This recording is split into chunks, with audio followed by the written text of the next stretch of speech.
द्रोणाचार्य के मन में पांडवों के प्रति द्वेष पैदा करने और युद्ध के लिए जोश दिलाने के लिए दुर्योधन ने पांडव सेना की विशेषता बताई। दुर्योधन के मन में विचार आया कि द्रोणाचार्य पांडवों के पक्षपाती हैं ही, अतः वे पांडव सेना की महत्ता सुनकर मेरे को यह कह सकते हैं कि जब पांडव सेना में इतनी विशेषता है तो हम उनके साथ संधि क्यों नहीं कर लेते। ऐसा विचार आते ही दुर्योधन आगे के 3 श्लोकों में अपनी सेना की विशेषता बताता है। भगवद गीता अध्याय 1 श्लोक 7 संजय उवाच अस्माकं तु विशिष्टाये तान्य बुद्धि द्विजोत्तम नायका मम सैन्यस्य संज्ञार्थम ताम्रभीमिते। संजय बोले, हे द्विजोत्तम, हमारे पक्ष में भी जो मुख्य हैं उन पर भी आप ध्यान दीजिए। आपको याद दिलाने के लिए मेरी सेना के जो नायक हैं उनको मैं कहता हूँ। अस्माकं तु विशिष्टाये तान्य बुद्धि द्विजोत्तम। दुर्योधन द्रोणाचार्य से कहता है कि हे द्विश्रेष्ठ, जैसे पांडवों की सेना में श्रेष्ठ महारथी हैं, ऐसे ही हमारी सेना में भी उनसे कम विशेषता वाले महारथी नहीं हैं। प्रत्युत उनकी सेना के महारथियों की अपेक्षा ज़्यादा ही विशेषता रखने वाले हैं। उनको भी आप समझ लीजिए।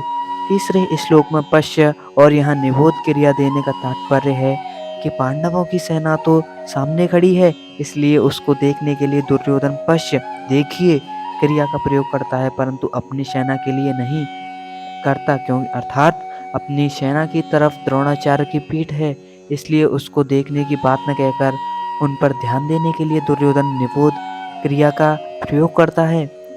नायका मम सैन्यस्य संज्ञार्थम ताम्रभीमिते।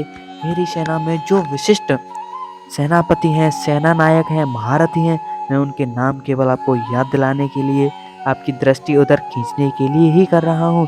संज्ञार्थम पद का तात्पर्य है कि हमारे बहुत से सेना नायक हैं, उनके नाम भी मैं कहता हूँ, इसलिए मैं उनका केवल संकेत मात्र करता हूँ, क्योंकि आप तो सबको जानते ही हैं।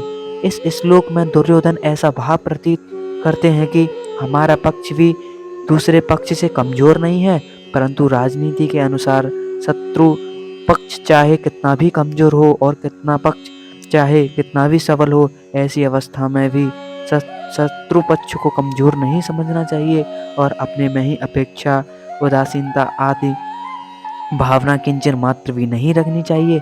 इसलिए सावधानी के लिए मैंने उनकी सेना की बात कही और अपनी सेना की बात कहता हूँ।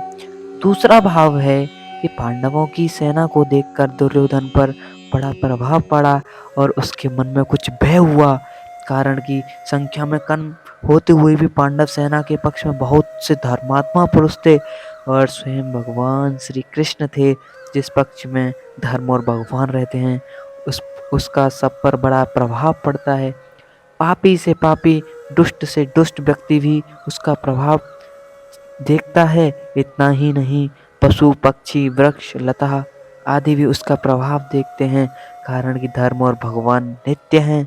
कितनी ही ऊंची से ऊंची भौतिक शक्तियाँ क्यों न हो, वे सभी अनित्य ही हैं।